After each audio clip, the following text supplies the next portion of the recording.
ఉపా చట్టం చాలా ప్రమాదకరంగా మారుతుందని ఉన్నతాధికారులు, మాజీ ఉన్నతాధికారులు అందరూ కూడా అభిప్రాయపడుతున్నారు. ప్రస్తుతం అయితే ఏబీ వెంకటేశ్వర ఉన్నారు, రిటైర్డ్ ఐపీఎస్ అధికారి.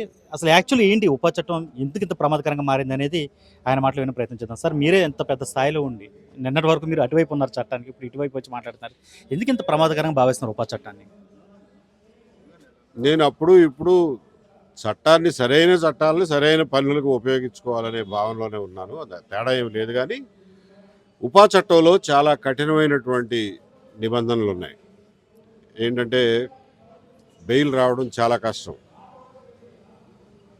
దెన్ బర్డెన్ ఆఫ్ ప్రూఫ్ అంటారు. మామూలుగా ఆంగ్లో సాక్సన్ జ్యూరిస్ప్రూడెన్స్లో ఎప్పుడైనా కానీ నేరం చేశాడు అని చెప్పి ప్రాసిక్యూషన్ నిరూపించాలి. ఈ యూఏపీఏ కింద ఏమిటంటే ఎవరినైతే మీరు నేరస్తుడు అంటున్నాడో నేను నేరస్తుడిని కాదు అని వాడు నిరూపించుకోవాలి. మీరేమి నిరూపించక్కర్లా, లోపల పడేస్తే చాలు నేను నేరస్తుడిని కాదు అని వాడు నిరూపించుకోవాలి. చాలా కష్టం. ఆధారాలు ఉండక్కర్లేదు సార్, తీసుకెళ్ళేసేయచ్చా?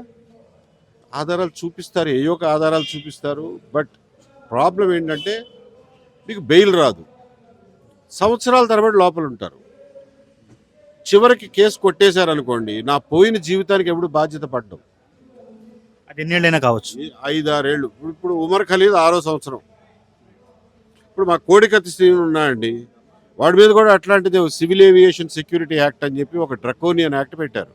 అసలు అది అప్లికబుల్ కాదు, పెట్టారు. ఆ యాక్ట్ పెట్టారు కాబట్టి మేము బెయిల్ ఇవ్వమని చెప్పి 6 సంవత్సరాలు బెయిల్ ఇవ్వకుండా ఆపారు.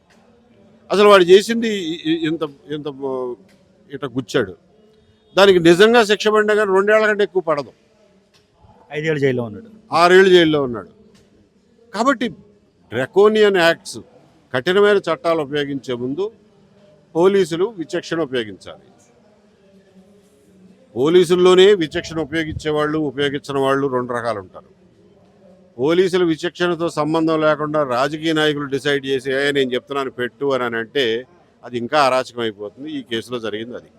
రావణ కేసు అంటే ఓవరాల్ ఉపా చట్టం మీద మీరు ఎలా మాట్లాడడానికి రావణ కేసే కారణమా, లేకపోతే ఓవరాల్ ఇష్యూస్ అన్ని కూడా కన్సిడర్ చేశారు?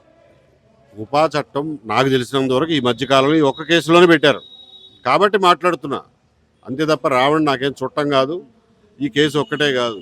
అసలు రావణ ఏం మాట్లాడాడో అది నాకు అనవసరం. ఈ కేసులో అది అప్లికబుల్ అవుతుందా కాదా అని అంటే నేను రికార్డుని బట్టి చూస్తున్నా. రికార్డు, రిమాండ్ రిపోర్టు, నువ్వు రాసిన రిమాండ్ రిపోర్ట్లోనే ఏమీ లేవు, అందులో ఈ చట్టం కింద పెట్టాల్సిన అంశాలు ఏమీ లేవు. కాబట్టి దీన్ని దుర్వినియోగం కింద నేను భావిస్తున్నా. టోటల్గా ఉపా చట్టం అనేది వద్దనేదే మీ డిమాండ్?